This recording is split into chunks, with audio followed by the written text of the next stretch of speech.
Welcome back, fellow armchair generals. This is Gamer1745 here, playing Hearts of Iron 3 with Black Ice 8 and Third Reich events among others. We're going to continue with the year 1937. I just, before I started this, asked a bunch of our possible Islamic allies and other future allies hopefully allies, for some trade agreements to bring them closer in alignment with us. All one buying or selling one supply or oil or whatever, just to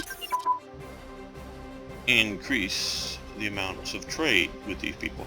My understanding of the rules, or the game mechanics, is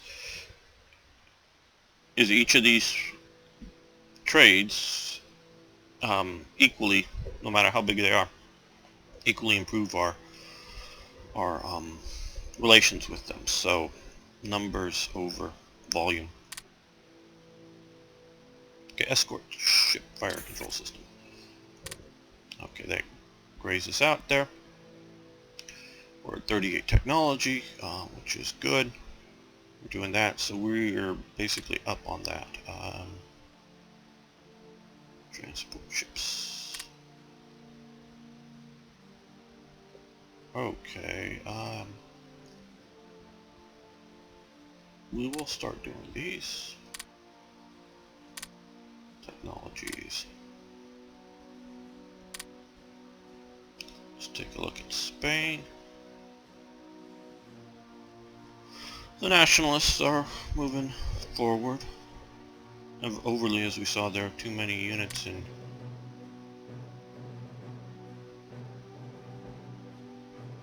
Greater Tangiers, Northern Morocco, however you want to say that. They should get at least some of them. Not enough to get revolts, but some of them get them over the other place. Or the mainland. Okay, depth charges. That really does for the moment.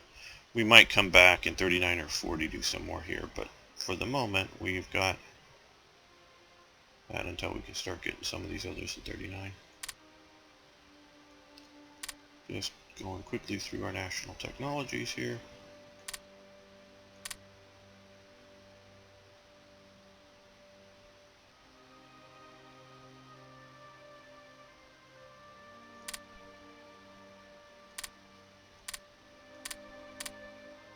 Yeah. This is also important as well as the HQs.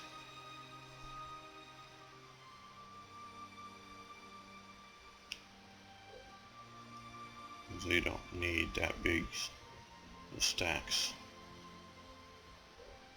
Even if the Republicans have some ships, like here, and try to do invasions.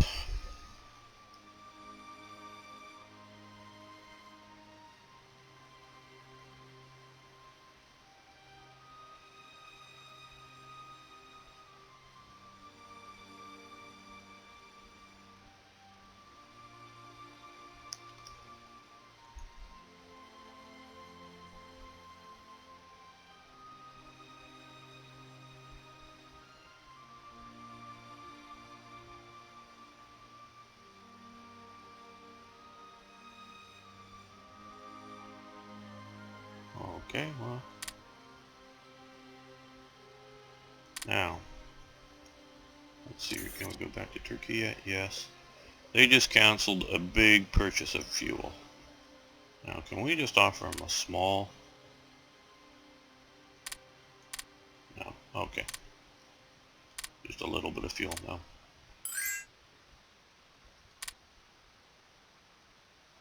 Sure, we could use the money. Oh well.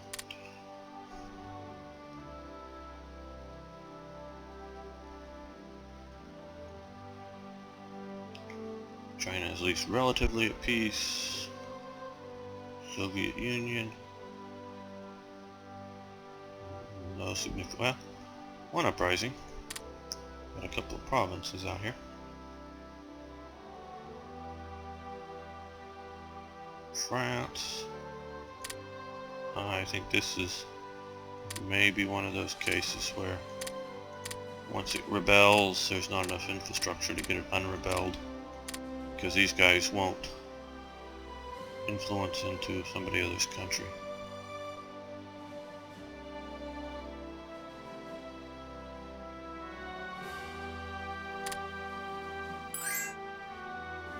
We're done.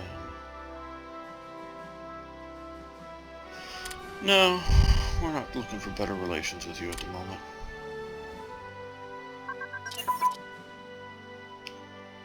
Alright, let's see now. Mountain warfare equipment. Good. So now we have that, our mountain and similar type units will fight better.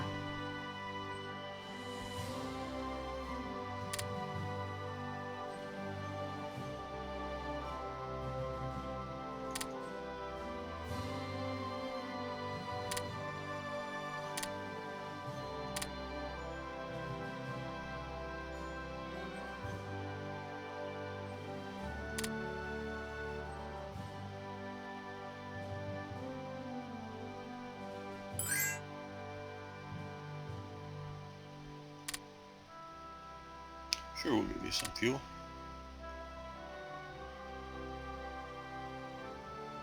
We still just have the air units there waiting to be deployed. We're nearly set for another round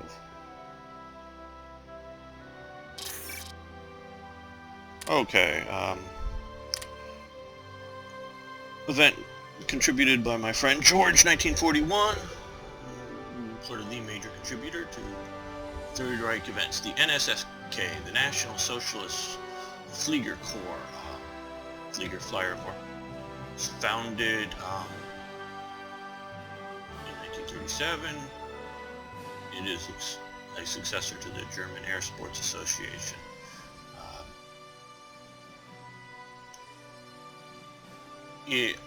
There was an earlier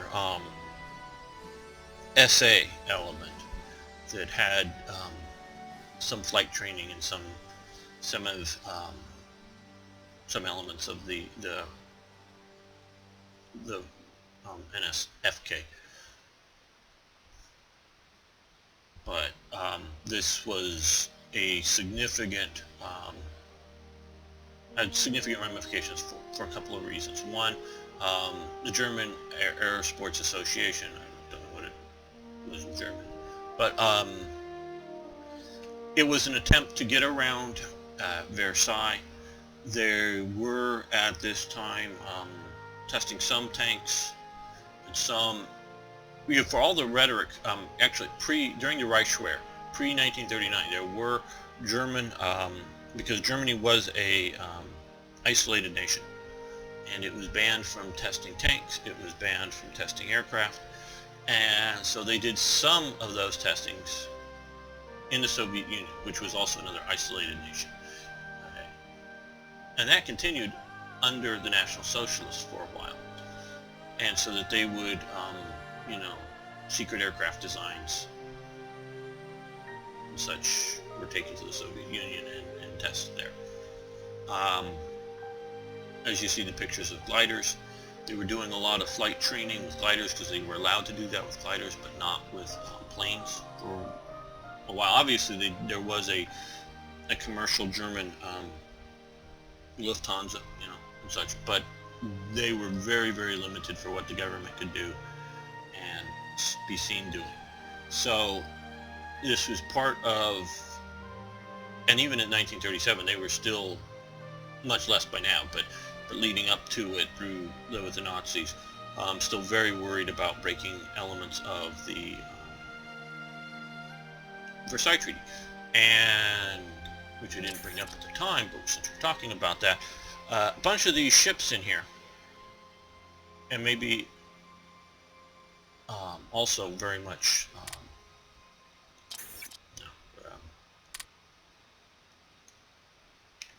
these ships here. That's the common trader. But the Grass Ray, they falsely reported them as with less displacement of water. ship's tonnage was important. It's something you can't theoretically hide. You know, you can report, we only have X amount of inches of armor or whatever, but they really worried about, in the way they measured it, was displacement of water. So they falsely stated how much water displacement these ships had during their construction and early launching. Some of that very well may be just disinformation so that the enemy doesn't know the capability of your ships, but the real primary reason was over the Treaty of Versailles and trying to get around it and other naval agreements that Germany had entered into, so that they were lying about that. Well, they were also lying about setting up the Luftwaffe. Now obviously they also have a Luftwaffe here, but this was in a chain of events working to get around that. But it shifted, especially now in 37 with the NSFK, into a flight training program. It worked with, as like the poster shows here, the Hitler Youth, in the earliest stages flying models, and that just to bring interest in flight, later flying gliders, as well as obviously adults past Hitler Youth age, and training up more and more potential pilots. It worked for them. It was sort of necessary. So that's the NSFK. They continue on through this period until the end of the National Socialist regime. Outside of some of the training programs, their reasons for existing may become less and less significant, but they continue. Some officers in the NSFK were also officers in the Luftwaffe as well. So, and sometimes I've seen pictures of the same guy, and in like, pick a year, 1942 or whatever, in both, different occasions in both uniforms, the NSFK uniform. And can't really see it here because it's a different picture there. The NSFK uniform looks a lot more like the SA uniform. Colors are different, but the hat and such is an SA type hat, not the Luftwaffe type hat. Okay, so we can decide not to do this event, but if we do this, we'll lose a bunch of supplies, which is the only real cost, but it will. The training program will gain us manpower, will gain us officers, basically pilots, and increase some of our training regimes. So we're going to do that. Okay,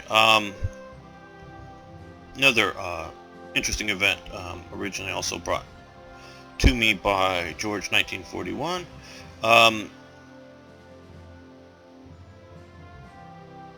Goerdeler, Dr. Goerdeler, he was the mayor of Leipzig. Basically, he wasn't an anti-Semite. He, I think initially, if I remember, I don't know how much of this made it into the text here, but initially hopeful that it would be more positive National Socialist regime, just a renewal of Germany. Now that, well,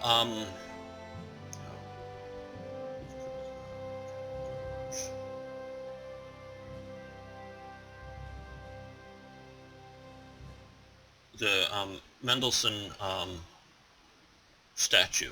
He's a composer of music, was there, and there were several attempts to either have it destroyed or moving it. He travels, I think it was briefly to Sweden, Finland, I forget what, and it's moved on him, and so his continuing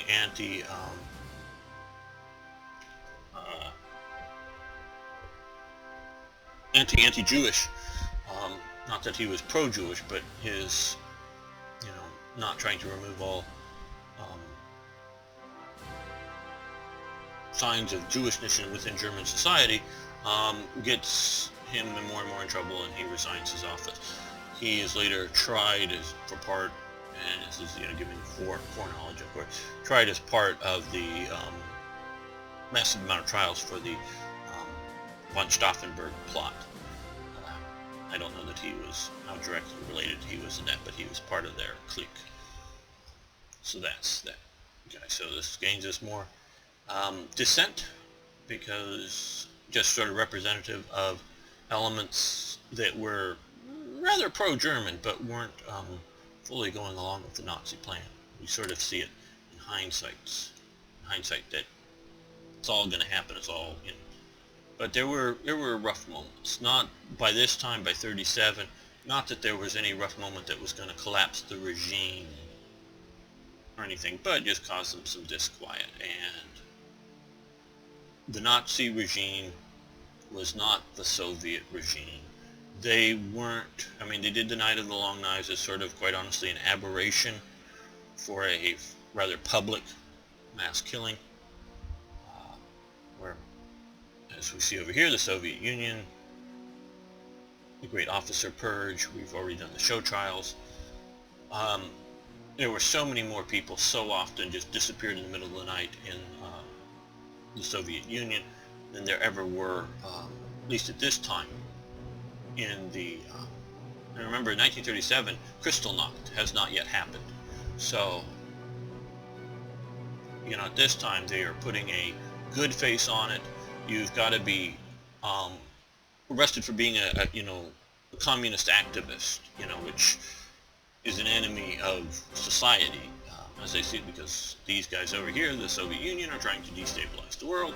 So if you're a Soviet agent of some sort, you're liable to be arrested. Not just that you're a German who's dissenting against the policy of the National Socialist regime. Oh, it's a reason to lose your job at a university, lose your job at any sort of government function, quite possibly lose any sort of decent job in society.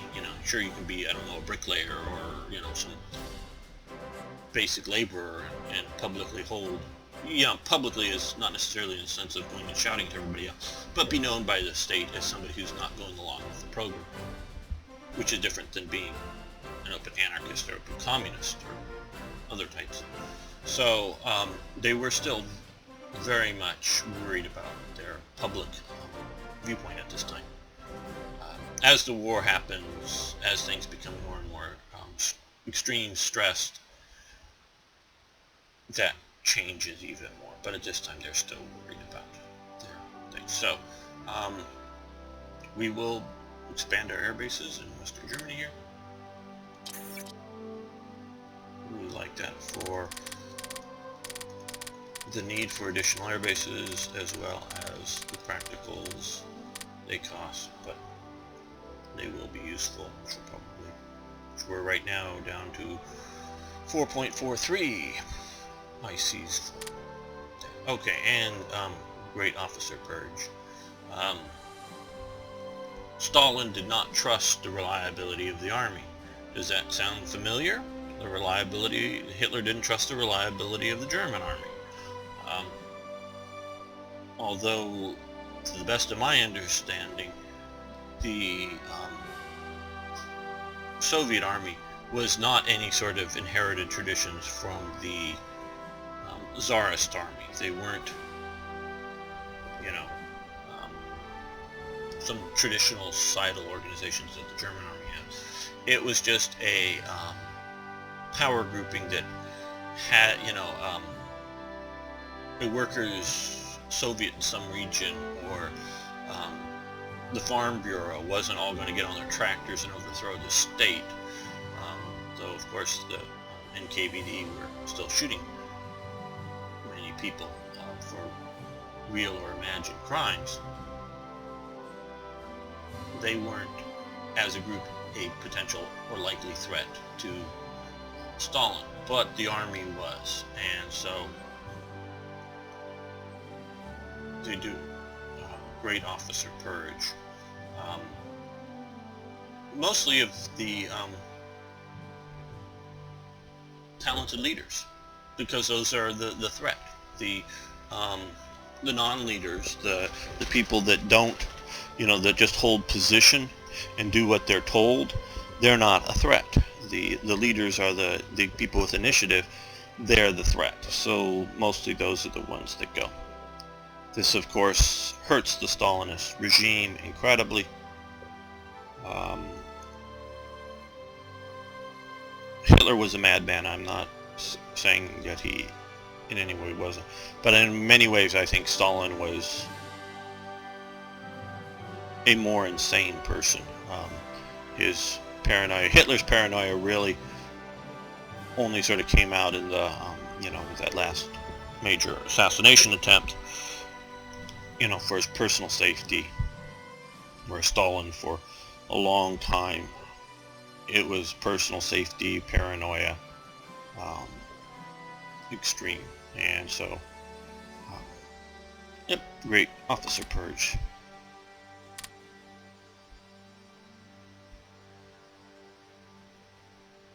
If you're not willing to have your subordinates question you, you're not going to have good subordinates, so any organization like that's going to fall apart with any sort of pressure put on it, such as a major invasion or other things. Okay, we get a diplomatic report. So here, discrimination. The Sudeten Party drafts 6 laws for compulsory reporting of citizens of certain nationalities. So basically, this is a continued operation to make worse and promote up the supposed crisis between the Sudeten Germans and the Czechoslovak government. We see this obviously today with, in various countries in which you start out with a few real bad situations, and then the next criminals or thugs or other types start claiming that they're either innocent or just simply that, yeah, they're guilty of some minor thing, but the police, the state, the government is way overreacting. We have a, a see something, say something policy that, if it looks like a bomb, say something to an official, or zero tolerance policies, like if you are over the age of 12 years old and you are being arrested, you must be put in handcuffs no matter the condition, just because the police officer, once he arrests you, is responsible for you. And you just do something as they're like nearing you to the police car, and you decide to try to break and run away and go into traffic. He's responsible that you ran into traffic and got killed, so he puts you in cuffs. So when somebody shows up at school with the dismantled digital clock that only counts down, doesn't tell the time, it's not a clock, it's not like, oh, it's noon, no, it's like, it's 10 seconds until something.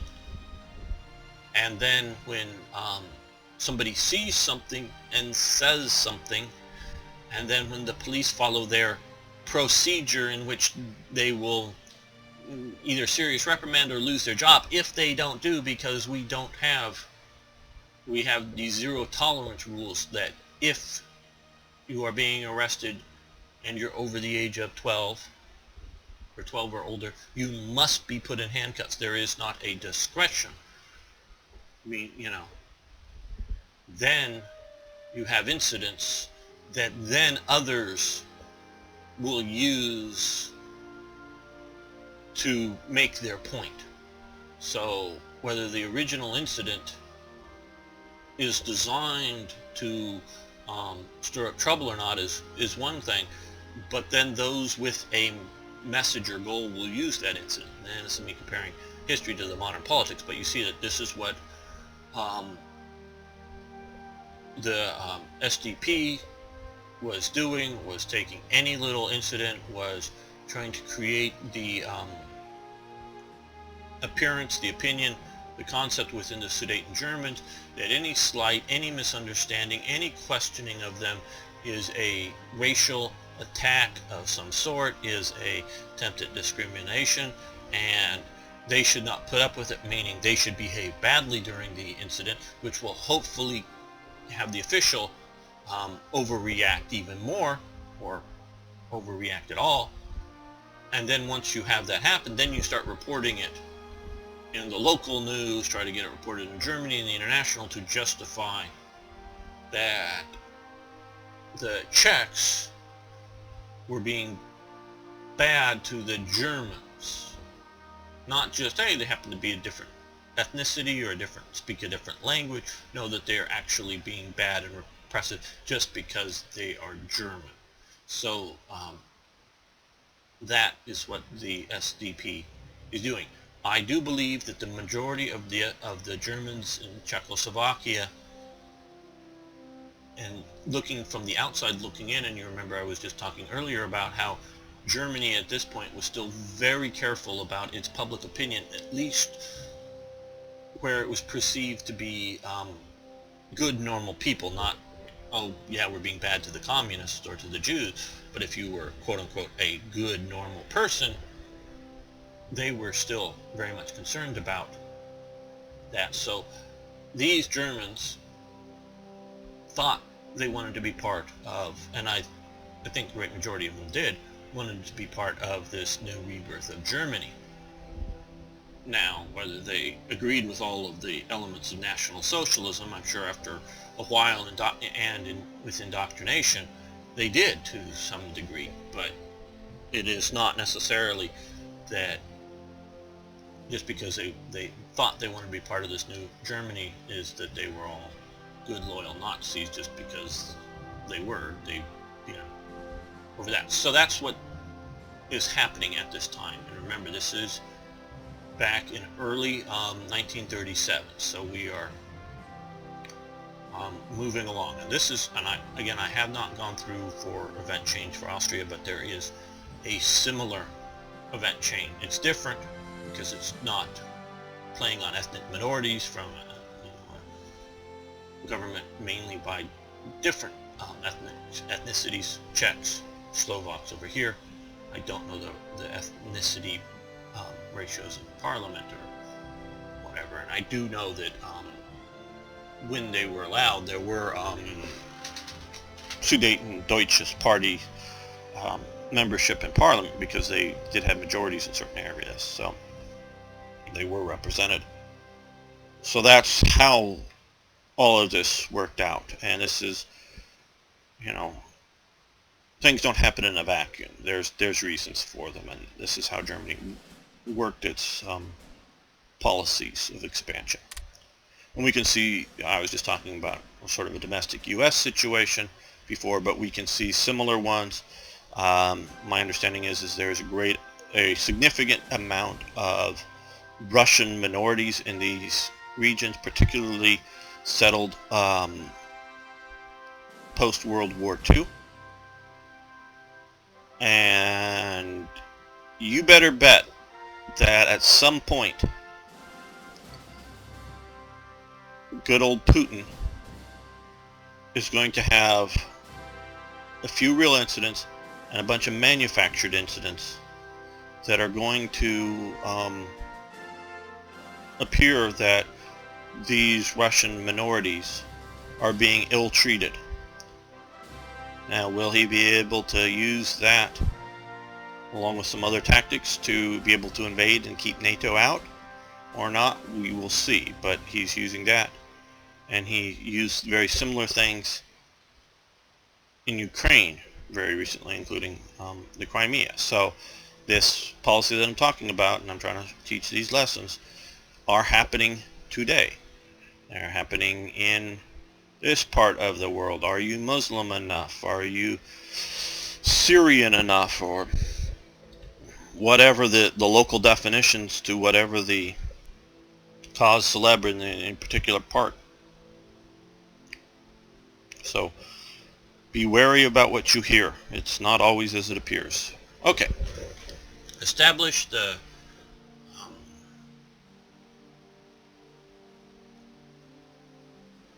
Security and Assistance Service. This is from Revolver Held, you can tell by the good use of German. Tried the organization of the Services Strike Force. Okay, so this is, I guess, early setting up the Luftschutz type operations. The dealing with air raids. Okay. How is this? As you can tell, I didn't make this event, and this is the first time I'm encountering it.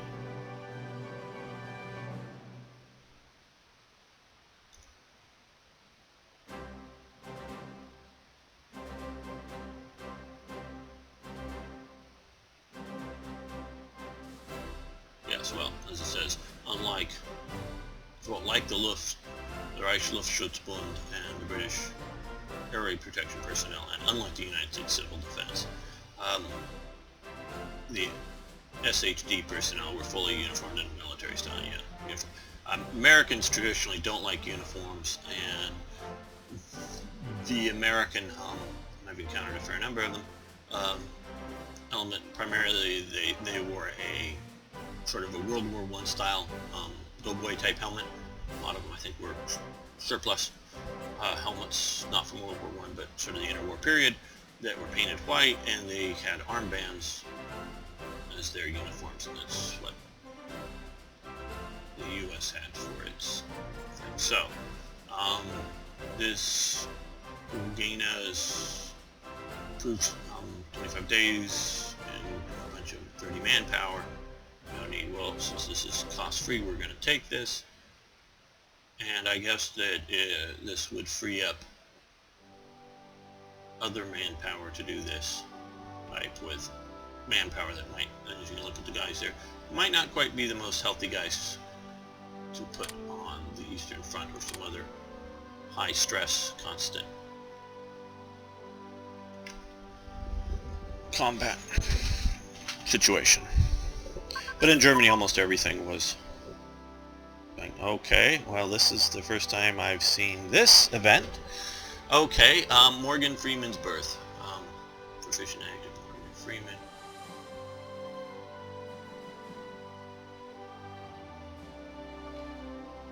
Okay. You can play Black Ice. Okay. Okay. Not what I would call for it. To me, it's an immersion. I mean, it's sort of a cool little event, and it's a nice picture, but it's an immersion. Breaking event. You could have done an event that either tries, and if there's any pictures of a young man or child of Morgan Freeman, and talk about how when he was born in 1937, the segregationist policies and such that were rampant in 1937 to where they are today, and how this one man has seen an amazing change in society that was largely peaceful, non-revolutionary, at least in the violent overturning of government sense. That would have made a good event. But this sort of pulls you out of the immersion of the game. Okay. Aircraft carrier armor has advanced. As I said, we are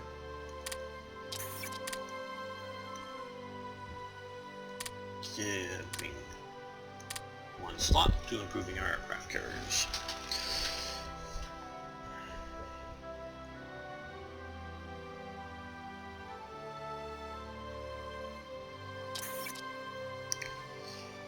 Okay, the Deutsche Kraftfahrt, if I have that pronunciation right, is a magazine, contains a lot of interesting NSFK information. We'll get to you in a minute. Published every 2 weeks, reached 125,000 copies per issue by 1935. As you can see here, nice dramatic cover. All the various things that the NSFK were doing, various motor exercises, advertisements for gasoline, the sort of the Hitler Youth branch of the NSFK, because they were involved for drivers training for the Hitler Youth, training up there, doing something Hermann Goering on a either hot air or hydrogen or helium balloon, I'm not sure which. Balloons were still used in World War I for observation. I don't know if this was more of a fun thing or just a some sort of perceived military value, I don't know. But I don't know whether that's after Hermann Goering, the Air Force commander, or Hermann Goering Reichsworks providing that. Several roles and various uniforms and parades, so this is just help spread mobile unit training and knowledge around, so we could get the cost of publishing the magazine, and not just this one issue obviously, but a bunch of issues over time, and distributing it, which will get a bit of a gain, so yes. Okay, don't know which of these to do first. Okay, the Hindenburg Disaster. I don't know if you've watched any of the movies regarding it. The movie basically promoted the idea that there was a saboteur. I'm a bit skeptical of the saboteur theory as the more I read it. I think it's just the inevitable conclusion of flying big massive bombs around that are highly unstable. They're going to blow up. It's just, you know, an eventuality. You can do something like that. A lot of like plastic explosive is entirely a stable substance, and you can light it up, plastic explosives on fire, and just watch it burn, and it'll just burn, and sort of like a campfire, and it'll just burn. So it's a very stable substance, unless you put a detonator, which is a very rapid other explosion that sets it off, or contain it in something, because I remember, I think it was reading an article about a bunch of plastic explosive that was in a armored or sandbag bunker in Vietnam that during an attack caught fire, and because it was in the confined spaces and got hot enough, it blew. Had somebody just opened the big doors or something early enough in the situation, it just would have burned and burned and burned and burned, and not been a huge massive bomb inside of some base in Vietnam during the conflict there. So yeah, if you fly unstable bombs around, they're going to go boom. But Germany sort of played it up as the supplies were gaining even more dissent, as you see, because running around saying that it was spies, plus maybe not everybody buying it, plus are you serious, you were having people fly around in this bomb kind of situation, and it hurts our relations with the US because big bomb blows up over Lakehurst in New York. Okay, now we did this in the right order. Werke AG. This was a massive plant, which my family's a bit of car collectors, not so much myself, but it's in Cologne, and I think I built that IC, or maybe there was one IC, but before there were no ICs in Cologne when I started doing this thing. And here's a massive, and this wasn't like there was a Ford plant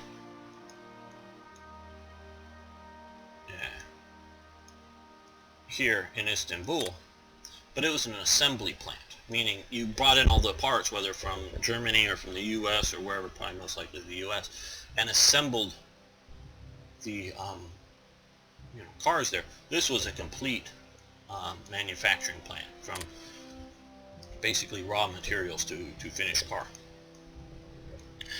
And they did have models that weren't the models that were in the US, so it's sort of its own thing. But should we reach out to overseas industrialists that share our ideas? Henry Ford was a very strong anti-communist. He was, if you will, a 19th century industrialist type mindset. but he wanted to build a car that the people that made the car could afford to buy the car. So when you talk about some of these industrialists, he wanted to pay them a living wage, as it were, is sort of the modern term, and a wage in which every person in there could afford to buy a car. Not the first day, may take a few years to save up, because you have your daily living expenses as well, but that you could afford to buy a car. And so this was what he was promoting. Now, saying all that, and we will see later on, he was also a very big anti-Semite as well too. So he liked the Nazis for that. So we can spend some, well, the money is basically the profits from the Ford company. Instead of being held in Germany, the profits, not all the money that it takes in, because obviously there's reinvestment, but all the profits go out to America, so we lose money. That's why we happen to lose money. Some supplies and other stuff will improve our relations. Now that we've just harmed them with the Hindenburg, will improve our relations with the U.S., gain one more industrial capacity briefly until May 16th, 10 days and 6%. Again, that's minor for overall, but then you get an IC out of it. Or we can go giving you a choice though. I think you should take I like the idea, you have the choices. If for some reason you don't want this, you don't have to take it. I don't want to force it on players, even if I think it's logical. There are some stuff that I do force just because I know you wouldn't take them, but they were part of the regime at the time, and so like some of the building of some monuments and things like that. But where it's a good choice, I'm still giving you the choice here. So yes, we're going to take that. We want an IC. Okay, twin engine fighter prototypes have advanced. So now we can build twin engine fighters. And our first model is up here at top. Yes. They're calling it the BF-110 is the first BF-110B very early. So we can start building those if we wish.